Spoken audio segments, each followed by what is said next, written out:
kan tahu saya, bahagia sekali saya. Saya khawatir apa yang disampaikan di sini berangkat dari kepentingan hawa nafsu saya. Malah dalam forum itu saya tanya Gus Nur, kalau memang Gus Nur itu benar, ayo kita katakan benar. Kalau Gus Nur salah, ayo katakan salah. Saya tanya, praktek yang dipraktekkan itu seperti ini, saya tampilkan Gus Nur. Untuk ini diskusi ya. Saya tampilkan, apakah ini benar secara sadar. Dikatakan tidak benar, dan keputusannya nanti saya sampaikan kepada hakim sebagai tempat. Maka dalam hal ini mohon izin kalau keterbatasan memori saya, tetapi semua sudah tercatat di sini. Demikian Pak Ustaz Ahmad Waziruddin. Iya, Pak Ustaz, saya lanjutkan. Setelah Kak Arif, saya masuk kepada syarat dan rukun. Karena ibadah kita itu dalam akad-akad ibadah tentu harus memenuhi keduanya. Baik. Tolong dijelaskan apa ta'rif dari syarat. Saya tidak akan menjelaskan di tempat ini. Saya tidak bisa menjelaskan di tempat ini. Tidak mau menjawab, tidak menjelaskan. Baik. Kalau pemahaman syarat saya, syarat itu segala hal yang harus dipenuhi sebelum terjadinya akad, itu syarat. Yang kedua, apa yang dimaksud dengan rukun? Saya tidak menjawab. Baik. Kalau menurut saya mau ingin menjelaskan, rukun itu adalah sesuatu yang harus hadir dalam sebuah akad. Misalkan sholat, takbiratul ihram itu rukun, ruku itu rukun, salam itu rukun. Kalau kurang berarti tidak terpenuhi rukun. Sementara kalau bersuci itu syarat sebelum sholat. Nah, dalam kasus ini apa yang dilanggar dari, ya katakanlah tadi saudara sudah menyatakan itu adalah yang dilanggar, itu masuk kategori rukun atau syarat yang kemudian dilanggar? Saya sampaikan bahwa pelanggaran yang dilakukan dalam praktek mubahalah itu adalah tidak adanya dua orang. Terserah Anda menyebutkan apa itu. Ya, rukun itu. Tidak adanya dua orang. Harusnya mubahalah dua orang. Ya. Bukan panjenengan sendiri. Saya anggap paket ya, panjenengan sama Pak Bambang. Bukan satu orang, tapi harus dua orang. Saya lanjut. Kemudian yang kedua, saya ulangi lagi, mimba timaja akan minal ilm. Maksudnya apa? Harus tahu sadar bahwa punya kebenaran masing-masing. Baru nanti diajak ta'alau. Ayo mubahalah. Saya lanjutkan. Tadi harus ada dua pihak. Dua pihak itu harus dalam satu majelis akad atau boleh mubahalah tidak dalam satu majelis akad? Sekali lagi harus bersetujuan. Harus bersetujuan. Ya, kalau sudah setuju misalnya, mubahalah itu kan harus dua pihak. Itu harus kan dalam satu majelis akad atau boleh terpisah atau boleh menggunakan sarana? Dalam hal ini tentu akan dikembalikan kepada hakim. Ini pandangan. Enggak, pandangan saudara. Pandangan saya. Ya. Misalkan kan ada juga akad nikah, ijab kabul lewat HP itu sudah ada fatwa. Saya nikahi kamu gitu. Kemudian ada wali yang mengatakan si ini ya yang diijab kabul terima nikahnya tidak satu majelis akad tapi menggunakan sarana misalnya. Nah, dalam kasus mubahalah ini misalkan tidak satu majelis akad, boleh tidak? Tidak boleh karena ini kan mubahalah berbeda. Nah, itu yang saya tanya. Ya, lanjutkan. Sekarang saudara saksi, saudara ahli, dalam kasus mubahalah ini itu saya mau merujuk fatwa Majelis Ulama Indonesia tahun 2011 November kalau tidak salah saya baca. Itu ada banyak fatwa, ada fatwa tentang jihad dan khilafah ajaran Islam. Juga termasuk di dalamnya adalah ada syarat dan ketentuan tentang penodaan agama. Begitu. Tolong diterangkan apa itu syarat dan ketentuan penodaan agama yang saudara ketahui tidak berdasarkan fatwa itu. Kalau saudara tahu fatwa itu, monggo. Baik. Dhawabit dan kriteria penodaan agama. Berdasarkan pengetahuan yang saya tahu, karena saya ada di dalam Majelis Ulama Indonesia, saya harus tahu.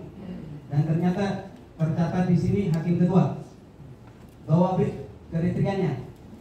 Kriteria dan batasan tindakan yang termasuk dalam kategori perbuatan penodaan dan penistaan agama Islam adalah perbuatan menghina, menghujat, melecehkan dan bentuk-bentuk perbuatan yang lain yang merendahkan. Merendahkan siapa? Al-Quran, Nabi Muhammad, Allah Subhanahu Wa Taala, ibadah mahdoh, sholat puasa, sahabat Rasulullah, simbol-simbol dan syiar agama yang disakralkan seperti Ka'bah, masjid, adat, termasuk adalah sumpah-sumpah termasuk dalam tindakan penodaan agama sebagaimana disebut dalam angka 1 adalah perbuatan yang dilakukan namun tak terbatas dalam bentuk pembuatan gambar, ini, poster, karikatur, konten video, ya, media cetak, media sosial, pernyataan dan ucapan di muka umum dan media. Ini adalah kriteria bawabit, kriteria penodaan agama yang saya kutip dari Majelis Ulama Indonesia dan saya harus mengutip karena saya ada di dalam. Ada ya dari Majelis Ulama ya. Saya lanjutkan. Tadi kan yang paling krusial adalah tidak dalam satu majelis akad tidak ada dua pihak, tidak ada akidain gitu. Kalau ini pernikahan nggak ada ijab kabul, ijab sendirian gitu. Dalam konteks misalkan ini akad ijab kabul, apa implikasi dari akad? Kalau ada orang ijab tapi tidak ada kabul. Kalau ini saya langsung Ini akad izin, saya tidak lari kemana-mana. Dan ini bisa menjawab nggak pertanyaan saya ini?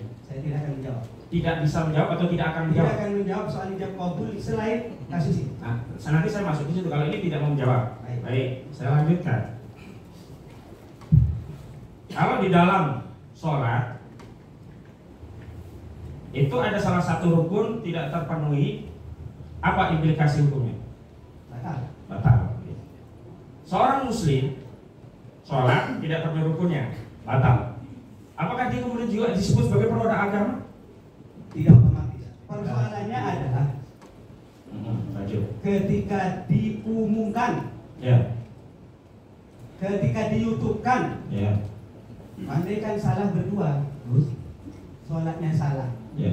Hanya bainaka wa bainallah. Hanya batal itu. Baik. Sama dengan mubahalah. Ya. Mubahalah yang dipraktekkan misalnya tidak memenuhi syarat rukun, Ya. rukun di dalamnya, misalnya rukun nggak sesuai nih. Hmm. Hanya batal begitu saja. Tetapi ketika diumumkan beda lagi. Baik. Pertanyaan selanjutnya. Ada orang bermubahalah dan sudah punya bukti, yakin, bahkan hakul yakin, dan kemudian dia siap dengan al-yamin, dengan bukti, tapi dia juga mau bermubahalah gitu. Saudara katakan tadi sudah mengumpulkan bukti. Dalam kasus ini saya kasih tahu juga ya biar tahu. Terus itu sudah mengumpulkan apa? Pak Maudi sudah mengumpulkan bukti penelitian 3 tahun terus dalam buku Jokowi Undercover. Itu sudah. Intinya apa ya? Terus dia kemudian menggugat.